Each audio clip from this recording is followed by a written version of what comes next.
You're in trouble politically, given the results. They still were not able to overcome our base, which did not come out fully. You ended up with 285,000 votes. They came out with about 305,000. But they still were not able to overturn the structure of the local government in terms of the number of seats won. But again, they defeated you on the number of seats. So they're at 113. No, in the terms. Greetings to my beautiful subscribers, my beautiful viewers, and much more greetings to my people from the Caribbean. And specifically today in this video, we'll be discussing about Jamaica. Now, I have this video of the Prime Minister of Jamaica, whereby he was accused of rigging the results that led to his winning of the elections, and now he is the current Prime Minister of Jamaica. Now, I want you to watch this video up to the end and consider subscribing to my channel. And what I want you to note, or rather be keen about this video, is how the Prime Minister of Jamaica, who is Dr. HOLNESS, answers his questions when being asked. Much questions are challenging, but look at how he manages to answer them and retains his confidence. So watch this video up to the end, and then I'll be back with short comments. Trouble politically, given the results. Yes, the opposition came out of those elections stronger.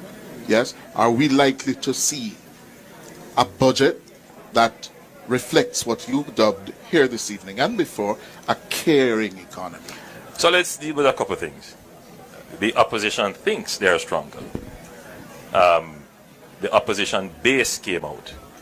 They still were not able to overcome our base, which did not come out fully. You ended up with 285,000 votes. They came out with about 305,000. But they still were not able to overturn the structure of the local government in terms of the number of seats won. But again, they defeated you on the number of seats. So they're at 113. No, in the terms of the number of councils, which is really the measure of the victory of the local government. Yes. So the issue is you underperformed. Nobody disputes that our base did not come out. That is clear. And there are many issues which could have contributed to that. As I've said, frustration, grievances, all kinds of issues. And those have to be properly analyzed. In any event, even if we didn't have a local government election going into a general election, we would have had to analyze what the current state of play is. You now have the best poll in the local government to tell you. Actual votes, to tell you where you are and what you need to do. So in a way, it is a kind of blessing in disguise for us to have this, really good lay of the land established. So it's a wake-up call for you and your administration. I think it is. We knew this was the situation. Oh, so you knew. we knew this was the situation. Oh, so you knew. The issue now is how do we increase the pace of delivery? Most Jamaicans will say that the government has done well. There's no question about that. Yes. The people dying in the Mandeville hospital. I go there in December and we have to take my brother-in-law from the hospital and ship him to America. If it wasn't America, what happened to the poor people who can't buy a ticket to come to America when they are sick? Mr. Health Minister, time for you go.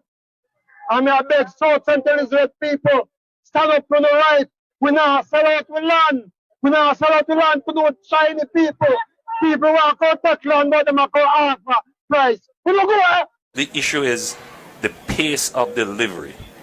How do we get it to the people who have not yet benefited in the society? And that will speak to the capacity of the public service to deliver.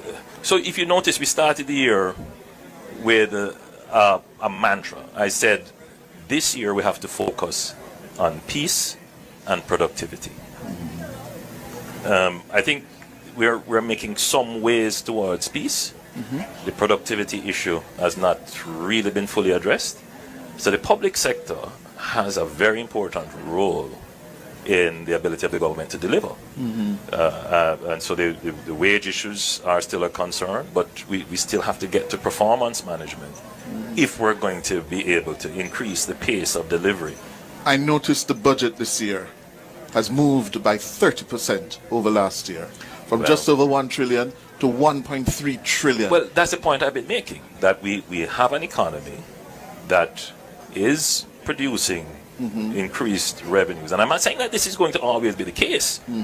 We have to keep on managing the economy, which is why, look, I went out very hard for a local government election because we have been at this juncture in our history before where we had the economy turning around, and then because of frustration, fatigue, the electorate, the political 1989, February you are the 1989. student of politics. Yes. The electorate made a decision, and then we got in a lull for 18 years.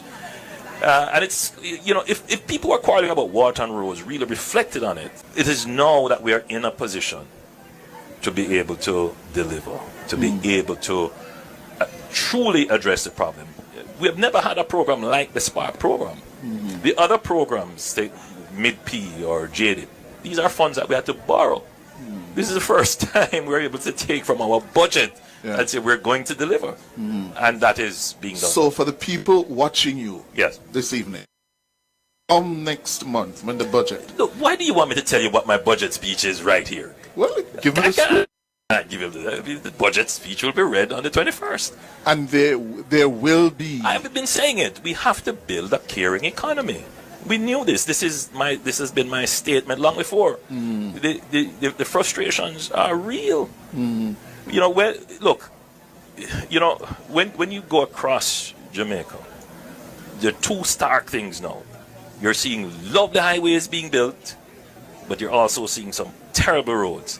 That juxtaposition must create a sense of, the inequity and am I going to be left behind? Yeah. People may not believe government when we say, listen, it's coming to you. And in a competitive political atmosphere, it is good fodder for an opposition to utilize. We know this. I'm getting the wrap-up signal. Yeah. Let me ask you, did you fire Warmington, or you demanded his resignation, or what? This What question happened? keeps coming up. In our Westminster system, once the Prime Minister, whoever the Prime Minister is, says, come, let's talk, you know what the position is. Our protocol, our convention is that once you're called in, you say, Prime Minister, I offer. You don't wait until somebody says you're fired. And under that convention, it's a firing, it's a dismissal on the Westminster. Look, Everard is someone who has worked very hard in the party. Everard is known for his outlandish comments. I spoke with him. He's regretful. He sees the difficulty that it posed for the party. And in a deep discussion with him, he explained that... Today, yes. And yesterday as well, which was a result of his press release. Fired. That's admission from the controversial Member of Parliament, Everard Warmington. In an exclusive interview with TVJ's Kalisha Williams, he revealed that Prime Minister Andrew Holness was forced not only by civil society but members of the Holness cabinet to fire him. He explained, what happened and what led him to it, but as a minister, I think he understood. You had one too many from him. As a minister, you have to be very careful about your statements. As a minister, he has to be very careful about his statement. You had lost confidence in him, didn't you? As a minister, yes. I think as any minister, you have to be very careful about their statements. Are you going to be retooling Belmont Road now? Belmont Road, the retooling had started long before, but it definitely needs to be intensified. Yeah. So, you know me, I'm a very frank person. I'm not going to sugarcoat anything. Our supporters know, and the Jamaica Labour Party supporters are our greatest critics. if they don't feel comfortable, they are not going to vote in a fanatic way. And they did not come out. Precisely. 120,000 of So them. they hold us to account, and Yes. they are sending us an early message to pull up our socks and Yes. get our show on the road. Well, you work like a dog. You campaign. Could like you a say dog. like I You work work like hard. I did. Yeah? In Gale at 2 o'clock in the morning and end up losing it? That's hard. It's hard. Thank you, But we Prime worked. Minister. Thank you. You tried.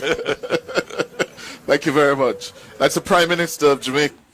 Once again, welcome back to my video, and in today's commentary I want us to talk about a few things that I've noted in this video. Well, for one, I actually have to let you know that I do not support any political party, and this video is not meant to criticize any party or any certain leader or justify their actions or words.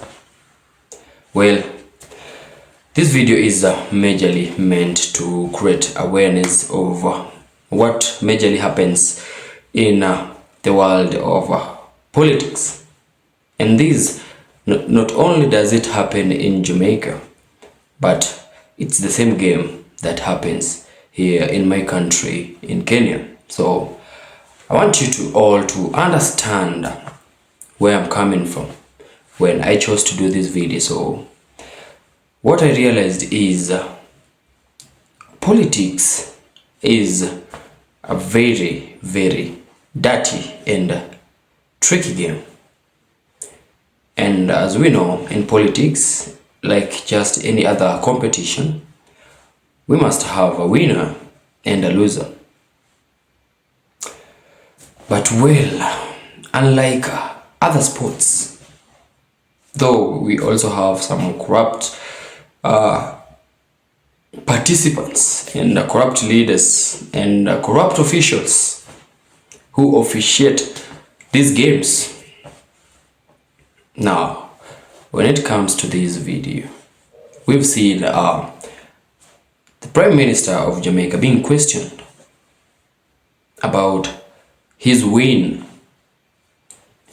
whereby we've seen that it is claimed that his opposition, which is the PNP, led by Mark Golding, it is claimed that the PNP won by 300 Ks, and the JLP had only 285.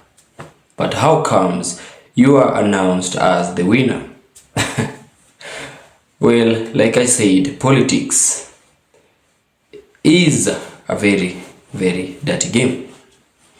I won't justify or rather judge anything, any words that we've heard from this video. I'll let you be the judge. But what I've came to understood is that politics in all the countries, also in Africa, it's a very dirty game. A very dirty game. And the same challenges that we've seen the Jamaicans face, it's the same challenges that we Kenyans face when it comes to elections. And also, what I realized is that mostly in my country, people vote in a leader who speaks the same vernacular language as them. They don't actually vote for a leader. They say, we are voting in this person because he is ours. And in Swahili they say, huyu ni mtu wetu, so we're gonna vote him in. And then later they came out to regret when that person they voted in doesn't serve them according to how they are supposed to be served. And now we have a lot of complaints about this not being done. about high rate of taxes. But who are we to blame if not ourselves? So my point is, let's vote in a person who has a better vision for the country and for the citizens of our country. Not just somebody who speaks the same vernacular language as we do. So engage me in the comment section. I know this video will bring a lot of mixed reactions, and I know what to expect. So I'm your host Larry. Please consider subscribing to my channel if you're yet to subscribe. To my returning subscribers, I have to say thank you so much for choosing to come back and watch my videos. To my new subscribers, my new viewers, I want to wish, rather acknowledge you, or rather make it clear, or rather known to you that you are on the right channel. And until we meet again in my next video, maintain peace out there and God love you. Peace out.